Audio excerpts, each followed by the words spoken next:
ഇനി നമുക്ക് പഠിക്കാനുള്ളത് ഇമ്പോർട്ടൻ്റ് ആയിട്ടുള്ള പ്രൊസീജിയർ ആണ് ഡയാലിസിസ്. അതായത് ബ്ലഡിലുള്ള waste material, clean toxic material ഒക്കെയും നമ്മൾ മാറ്റി പ്യുവർ ബ്ലഡ് നമുക്ക് ഇൻസേർട്ട് ചെയ്യുന്നു.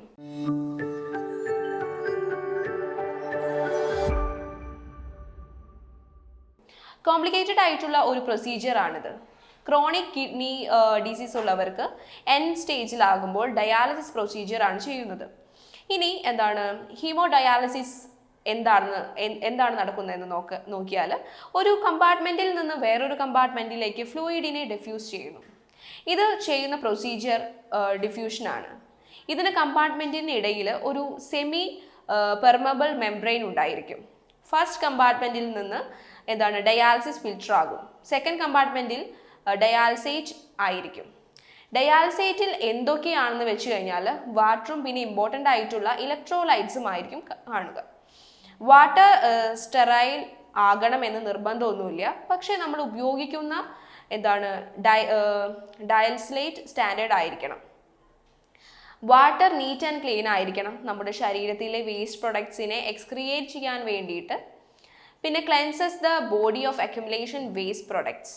പ്രോട്ടീൻ മെറ്റാബോളിസത്തിൻ്റെ ബൈ പ്രൊഡക്ട്സ് ക്രിയാറ്റിൻ, പിന്നെ യൂറിക് ആസിഡ് എന്നിങ്ങനെയുള്ളവരെ എക്സ്ക്ലേറ്റ് ചെയ്യാൻ വേണ്ടിയിട്ട് നമ്മൾ ഹീമോ ഡയാലിസിസ് ചെയ്യുന്നു. It's maintain and restore the buffer system of the body. It's correct the electrolyte levels in the body. ഇത്രയുമാണ് ഇതിലെ ഫങ്ഷൻസ്. ഇനി നമുക്ക് എന്തൊക്കെയാണ് പ്രിൻസിപ്പിൾസ് എന്ന് നോക്കാം. Semi permeable membrane is made up of thin pores cellophane വെച്ചിട്ടാണ് മെയ്ഡപ്പ് ചെയ്തിരിക്കുന്നത്. ഫോറസിൻ്റെ സൈസ് ടോക്സിനെ റിമൂവ് ചെയ്യാനായിട്ട് വലിപ്പം ഉണ്ടായിരിക്കണം. ഡയാലിസിസ് പേഷ്യൻസിൻ്റെ ബ്ലഡ് ഫ്ലോ ചെയ്യുന്നത് 3 ടൈപ്പിലാണ്: osmosis, ultra filtration, diffusion. Diffusion എന്നാൽ ഹൈ കോൺസെൻട്രേഷനിൽ നിന്ന് ലോവർ കോൺസെൻട്രേഷനിലേക്ക് പാർട്ടിക്കിൾസ് മൂവ് ചെയ്യുന്നു. ഓസ്മോസിസ് എന്നാൽ it's uses a semi permeable membrane. അതുപോലെ തന്നെ ലോവർ കോൺസെൻട്രേഷനിൽ നിന്നും ഡിസോൾവ്ഡ് ആയിട്ടുള്ള പാർട്ടിക്കിൾസ് ഹൈ കോൺസെൻട്രേഷനിലേക്ക് മൂവ് ചെയ്യുന്നു through a semi permeable membrane. അതിനെയാണ് നമ്മൾ ഓസ്മോസിസ് എന്ന് പറയുന്നത്.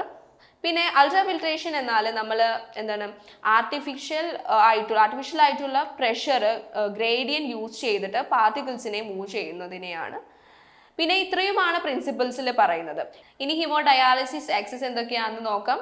സബ്ക്ലാവിൻ and femoral catheter, external arteriovenous shunt, പിന്നെ internal arteriovenous fistula, internal arteriovenous graft. ഡയാലിസിസിൻ്റെ കോംപ്ലിക്കേഷൻസ് എന്തൊക്കെയാണെന്ന് നമുക്ക് നോക്കാം. Air embolism, disequilibrium syndrome, dialysis encephalopathy, പിന്നെ ഇലക്ട്രോലൈറ്റ് ഇംബാലൻസ്, ഹെമറോയിജസ്, പിന്നെ സെപ്സൈസ്, ഷോക്ക്. ഇത്രയുമാണ് ഇതിൽ ഉള്ളത്.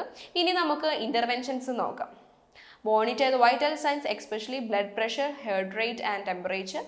കോംപ്ലിക്കേഷൻസ് ആയിട്ടുള്ള സൈൻസ് ആൻഡ് സിംറ്റംസ് ഉണ്ടോ എന്ന് മോണിറ്റർ ചെയ്യുക. കിഡ്നി ഫങ്ഷൻസ് ടെസ്റ്റ് ചെയ്യുക. ഫ്ലൂയിഡ് ഓവർലോഡ് ചെക്ക് ചെയ്യുക. ഇഡിമോ ഉണ്ടോ എന്ന് നമ്മൾ മോണിറ്റർ ചെയ്യുക. ബ്ലീഡിങ് ചാൻസസ് ഉണ്ടോ എന്ന് മോണിറ്റർ ചെയ്യുക. ന്യൂട്രീഷൻസ് എഡ്യൂക്കേറ്റ് ആയി നൽകുക. ഇത്രയും കാര്യങ്ങളാണ് ഇതിൽ നോക്കാൻ.